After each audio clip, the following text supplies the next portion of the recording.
मैया ने दर्शन नहीं कराया। फिलहाल बाबा तेरा भेष अमंगल है, मेरे को भय लग रहा है तो लाला डर जाएगा, मैं दर्शन नहीं करूँगा। जो सो सही है बाबा, सोटा लोटा अम्बर कम्बर जो भी आपको वस्तु चाहिए सुरेजा, मैं दर्शन नहीं करा। जब देख लिए शंकर जी मैया दर्शन नहीं करा, अभी हटका आ गया। कहीं घोर जंगल में आके आस लगा के बैठे, कभी फिर वो कृपा होगी तब दर्शन होगा।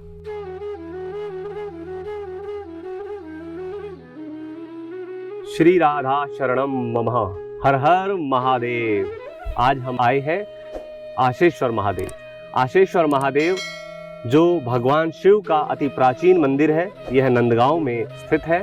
आशेश्वर महादेव के बारे में ऐसा कहा जाता है कि जब भगवान श्री कृष्ण जब बाल रूप में प्रकट भये थे तो हमारे शिव शंकर महादेव अपने इष्ट से उनकी दर्शन प्राप्ति के हेतु यहाँ पर आए। अब भगवान शिव का जो स्वरूप था उस समय सांप बिच्छू उन भगवान शिव के लिपटे हुए थे, तो भगवान शिव के इस स्वरूप को देखकर यशोदा मैया डर गई। अब यशोदा मैया डर गई तो उन्होंने उनको दर्शन करने नहीं दिए ठाकुर जी के। तो हमारे जो ठाकुर जी के दर्शन नहीं हुए तो हमारे भोलेनाथ भगवान यहाँ पर आकर बैठ गए। यहीं पर ही कुंड है, उस कुंड के भी आपको दर्शन करावेंगे।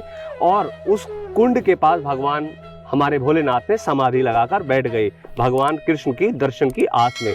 अब भगवान कृष्ण को इसका आभास हो गया तो भगवान कृष्ण जो है हमारे लाला रोने लगे। अब उनका रोदन खत्म ही ना हो। अब उनका रोदन खत्म नहीं हुआ तो हमारी मैया को किसी ने बताया कि आप जाइए और उन जो जोगी आए थे, जो संत आए थे, उनको बुलाइए, तभी ये ठीक होंगे।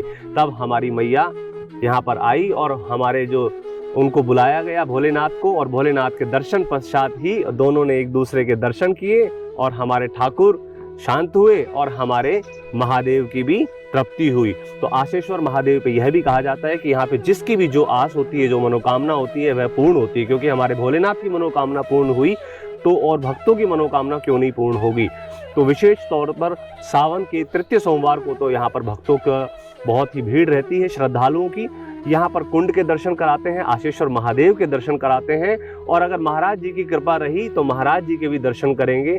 हमारे ऊपर अगर कृपा रही, वैसे तो कृपा किशोरी जी की है, परंतु फिर भी हम पूर्ण प्रयास करेंगे कि महाराज जी के भी दो शब्द हमारे इस स्वामिनी किशोरी जी यूट्यूब चैनल में जुड़ जाए। आइए चलते हैं आशेश्वर महादेव के दर्शन हेतु। ये आशेश्वर महादेव जी का मंदिर है, ब्रज विकास ट्रस्ट द्वारा जो है ये मंदिर निर्मित है। और यहाँ साथ में ही कुंड है, ये कुंड के भी हम आपको दर्शन करावेंगे। पहले हम आशेश्वर महादेव के दर्शन करते हैं और तत्पश्चात महाराज जी के पास हम चलेंगे दर्शन हेतु।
राधे राधे महाराज जी। ये महाराज जी हैं हमारे यहाँ पे आशेश्वर महादेव में।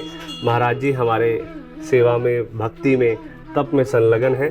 तो हमारे ऊपर विशेष कृपा हुई कि महाराज जी ने हमें अपना जो महत्वपूर्ण और कीमती समय है वह दिया। आज समय की ही कीमत है और महाराज जी ने हमें वह दिया है।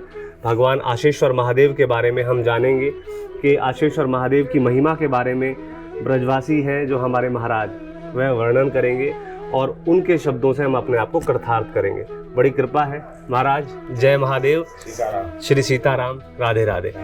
तो महाराज आशेश्वर महादेव जी के बारे में अगर आपसे दो शब्द हमें कुछ जानकारी यहाँ के कुंड के बारे में, आशेश्वर महादेव की महिमा के बारे में अगर कुछ आप जानकारी दे तो हमारे जो चैनल से जुड़े हुए हैं भक्तगण वह भी अपने आप को धन्य समझेंगे। कृपा की। लाला।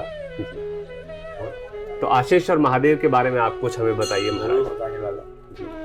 देखिए लाला, किसी समय में मैया और भोलेनाथ कैलाश पर्वत पर बैठे वहाँ ध्यान कर रहे हैं। एक ब्रज में कृष्ण भगवान प्रकट हुए हैं, जन्म लिए हैं। चलो बाल स्वरूप को दर्शन करें जी। अच्छा लाला का जन्म तो जेल में मथुरा में हुआ जी। मथुरा से गोकुल पहुंचाए गए जमुना जी से रात बसदेव जी पहुंचा के और लड़की को ले आए और लाला को ठाकुर जी को पहुंचा दिया। आकाशवाणी हुआ। एक कंस जब जा रहा उसको बसदेव देवकी को विदा करने, तो आकाशवाणी हुआ एक दुष्ट जैसे अवला और नारी को क्या मारे, तेरे मारने वाला ब्रज में प्रकट हो गया है। तो ऐसी से आकाशवाणी सुनी तो कंस ने ये आदेश कर दिए जितने यहाँ गोकुल में जो बच्चे हैं 1 साल के सब मरवा लीजिए। तो ये बात सुना तो सब हल्ला हो गया है, बच्चे सब भागने लगे इधर उधर। तो नंद बाबा के मित्र रहे राधा के पिताजी विश्वान जी, उन्होंने कहा आप यहाँ पहाड़ी पर आ जाइए। और यहाँ पहाड़ी पे सांडिल ऋषि का जो नंद बाबा के कुल गुरु रहे उनका श्राप रहा, जो भी कोई कंस का राक्षस आएगा तो पत्थर का हो जाएगा। तो गोकुल छोड़ के और नंद गांव में आए और वहाँ रहे। और शंकर जी हिमालय से नंद गांव ही आए, नंद भवन गए। मैया ने दर्शन नहीं कराया। फिलहाल बाबा तेरा भेष अमंगल है, मेरे को भय लग रहा है तो लाला डर जाएगा, मैं दर्शन नहीं कराऊंगा। जो चाहिए बाबा, सोटा लोटा अंबर कम्बर जो भी आपको वस्तु चाहिए सुनिजा, मैं दर्शन नहीं करा। जब देख लिए शंकर जी मैया दर्शन नहीं करा, अभी हटका आ गया। और यहाँ घोर जंगल में आके आस लगा के बैठे, कभी प्रभु कृपा होगी तब दर्शन हो। इधर प्रभु महल में रोने लगे। जब नंद भवन में ठाकुर जी रोए तो हल्ला हुआ, सखी आई, मैया का हुआ, रो लाला चुप्पी नहीं हो। तो सखी आई बाबा को बोल रहे, बाबा लाला को नजर लग गया है, मैया दर्शन करा दूंगी आपको, आप चलो। चले रे योगी नंद भवन में, जसमत माई बुलावे, वाके लाल को नजर लगी, तुबराई नौन करवावे। शंकर जी यहाँ से गए, लाला की नजर उतारे, लाला हंस गए। मैया बोली बाबा आप तो लाला के खिलौना हो, आप तो ही रहो नंद भवन। शंकर जी बोले मैया हम रहेंगे पर हमारी कुछ शर्त है। जब तेरा लाला स्नान करे तो वो जल मेरे ऊपर कर बहे। तो वहाँ पर्वत पे है तो ऊपर से स्नान होते हैं, तो शंकर जी के ऊपर से जल बहता है। अच्छा, ऊपर से जल बहता है, बाजू में है दक्षिण में ठाकुर जी की तरफ मंदिर में। अच्छा। और रह रे योगी नंद भवन में, ब्रज में बासो कीजे, जब जब मेरो लाला रोवे, तब तब दर्शन दीजे। तो मासीगंज है नंदेश्वर और यहाँ जंगल में आशेश्वर, और यहाँ यही फिरता है जो भी कोई श्रद्धालु पर्यटन आता है, जो भी मन के मानता है शंकर जी से उसकी आस जरूर पूरी होती है। जय हो, जय हो। तभी यहाँ इतना देखो कितना सब हो रहा है। जी, आज से जी। 10-20-25 साल पहले यहाँ माचिस नहीं मिलता रहा, अगरबत्ती जो नहीं मिलती, कोई जी। आता नहीं रहा। जी, अब सब इतना भीड़ आता है, इतना भीड़ आता है। सब ठाकुर जी की ऐसी कृपा है। कृपा है। और यही उद्देश्य है, ये जो भी आता है उसकी आस जरूर पूरी होती है। कोई भी कोई मन्नत मांगे, लड़का की, लड़का की, धन की, कोई एक्ट्री की, फैक्ट्री, जो भी कहे, किसी प्रकार की भी आस तो हो। पूर्ति करते हैं। जी, जी। यहाँ लाला यही करता है। जय हो, जय हो। और यहाँ बगल में पंडित जी हैं नवल किशोर, जो बगल में छत्तीसपुरम में है जी, जी। मंदिर के, जी, जी। वो नवल किशोर पंडित जी हैं। जी। मकराने के रहने वाले रहे। अच्छा। वो किसी जमाने में 200-300-400 साल पहले आए हैं। हम्म। और वो तपस्या करते रहे और गांव में भिक्षा लेने के लिए जाते रहे। तो मैया से पहले ही बोलते रहे, मैया हाथ धो के भिक्षा देना, हम अपने ठाकुर लाला को और अपने आप बनाएंगे और भोग लगाएंगे, कुछ छान के देना और ये हाथ धो के देना। एक दिन गए पंडित जी, तो ये तो पहले ब्रिज में ऐसा ही रहा खान पान, जो दरिया में हेरी होती है, वो एक ही थाली में वो बच्चा पा रहे, उसी में ठाकुर जी पा रहे। साधु को देखे साधु ने, तो मैया से बोले, मैया मेरे को तो इस थाली से प्रसाद दे। तो मैया बोली, नबूते पजारे और हाथ धो के दे, ऐसे बड़े नखरा से कराओ, आप ये झूठे को ले रहा है। मैया तेरे को दिखाई नहीं दे रहा है, ये साक्षात ठाकुर जी परम ब्रह्म आपके घर में ये दरिया पा रहे हैं जी। तो ये पंडित जी की ऐसी कृपा है। और वो मकराने से ही पत्थर लाए, यहाँ भी लगवाए थोड़ा, और नंद भवन में जो काला पत्थर लगा है, उस जमाने में पंडित जी पत्थर वहीं लगता है। यही यहाँ करता है। जो भी कोई आता है तो जरूर आपको। जय हो, जय हो, जय हो। सीताराम, श्री सीताराम। तो यहीं पर ही कुंड है महाराज, यहीं पर ही कुंड है, आस कुंड। इसी में ही भोले बाबा स्नान करते रहे जी। और इसी में जो भी कोई आचमन करता है जी, तो उसकी जरूर आस पूरी होती है। जय हो, जय हो। हर हर महादेव, जय भोलेनाथ। और अब भी हम भी अब रहते हैं जी, साथ से रहते हैं। अच्छा। और नंदगांव में रहते रहे जी। अब हमको ये तो मैं नहीं कहता हूँ ये शंकर जी हैं, पर मैं 3 बजे स्नान करता हूँ। मुझे को ऐसे कुछ अनुभव होता है, अनुभूति होती है कि ये शंकर जी मेरे से पहले स्नान करके लिख रही है। अच्छा। ये मेरे को शर्म कि ऐसे गण है। यहाँ मैं गर्मी में बाहर सोता हूँ तो मेरे आसन में 2 या 3 बार 3-4 बार मतलब कमल में आसन लेकर बंदा सर्प लेकर कंबल में आसन में मैं लौट रहा हूँ, बंदा मरा है। ओहो ओहो, ये तो मैं देखा हूँ। जय हो। देखो महाराज जी ने मेरे को खा गया। अच्छा, बिच्छू मेरे को खा गया। तो सीताराम मैं जमात में घूमता रहा, साधु को खा गया तो वो इतना चिल्लाया मेरे को खाया। मैंने टॉर्च में देखा तो बिच्छू, हमने एकदम सूख गया। ये तो बड़ा दुख होगा, बड़ा दर्द होगा। सीताराम मेरे कुछ भी नहीं हुआ, कुछ भी नहीं हुआ। मैं तो यहाँ ऐसे रहता हूँ लाला। जय हो। यहाँ चोर बदमाश भी आता है और अब तो खैर नहीं है, पर ठाकुर जी मेरे भोले बाबा की अच्छी कृपा है, मैं यहाँ आनंद रहता हूँ। जय हो, जय हो महाराज जी। देखो श्री सीताराम महाराज जी की कितनी कृपा रही।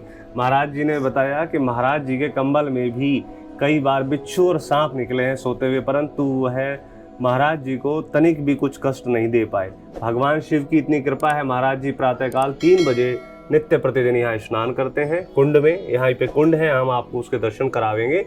और इसी कुंड में स्नान करने से भी सभी इच्छाएं, सभी मनोकामनाएं, सभी की आस पूरी होती है। तो महाराज जी की विशेष कृपा रही हम पर। महाराज जी ने हमें बड़ी दिव्य जानकारी दी भगवान के संबंधित, जो भी यहाँ मंदिर से संबंधित थी, तो हमें बड़ा ही लाभ प्राप्त हुआ। अब हम आपको कुंड के और महाराज जी जहाँ तप करते हैं वह धुनी है, उस धुने के भी हम आपको दर्शन कराएंगे जहाँ महाराज जी बैठकर तप करते हैं। राधे श्याम महाराज। एक बीकानेर की मैया आई, उसने कहा बाबा मेरे को संतान नहीं होता है। मैं सत्य बता रहा, इसके मेरे को कोई कुछ नहीं है लाला। और हमने की मैया यहाँ तो आशेश्वर बाबा हैं, आप उनसे निवेदन करो और आज तरफ से मैं भी उनको निवेदन करूँगा। तो लाला वो अभी साल 6 महीना पहले आई और वो विदेश रहती है कहीं, वो वहाँ से उसको 2 लड़का हुआ जय हो। और वो बोल रहा बाबा मैं भंडारा करूँगी, कैसे करूँ, मेरा 2 बच्चा लड़का हो गया। उनको दोनों को यहाँ लाई, मेरी गोदी में बैठाए, बड़ी खुशी हुआ। तो लाला यहाँ तो जो मांगता है उसको जरूर मिलता। मैं इसको बना के नहीं करा, मैं सत्य कहता हूँ इसको। बिल्कुल महाराज जी, बिल्कुल। चाहे वो कैसे भी हुआ, गंगा तो आना भागीरथ है, वो मैं तो कही, मैं उसको ये कहा तू बाबा को निवेदन करो और उनको जरूर 2 पुत्र की प्राप्ति हुआ। ये मेरे को, मैं साक्षी करके कहता हूँ। जय हो, जय हो। सीताराम, श्री सीता, श्री सीताराम। ये सत्य बात है ना। जी जी जी जी जी। हाँ। देखिए यह स्थान है, यहाँ महाराज जी बैठकर जो है तप करते हैं। इसे धूना बोलते हैं यहाँ पर। और चारों तरफ कंडे लगाकर गऊ के गोबर के उपले, और उसके बाद उनमें अग्नि प्रज्वलित करके बीच में महाराज जी बैठकर तप करते हैं। तो यह तप करने का, साधन करने का स्थान है महाराज जी का। तो यहाँ पे स्थान पे तप करते हैं महाराज जी। और जैसा कि उन्होंने बताया था, विशेष कृपा है। सुबह सुबह 3 बजे प्रातःकाल उठकर स्नान करते हैं कुंड में, और बड़ी ही कृपा उन्होंने अनुभव जो है साझा किए हमारे साथ। अब हम आपको कुंड के दर्शन कराते हैं। आइए हमारे साथ कुंड पर चलिए। तो कुंड के दर्शन करने के लिए हम आ गए हैं। यह वही स्थान है जहाँ पर हमारे भोले बाबा भगवान कृष्ण के बाल स्वरूप के दर्शन ना होने पर समाधि लगाकर बैठ गए थे। और इस कुंड में स्नान करने से, जैसा कि महाराज जी ने भी बताया, कि यहाँ पर उनकी आस पूरी होती है। किसी की मनोती है, किसी की ने जो मन्नत मांगी है वह पूर्ण होती है। तो आइए हम दर्शन करते हैं कुंड के और आचमन लेते हैं। हर हर महादेव।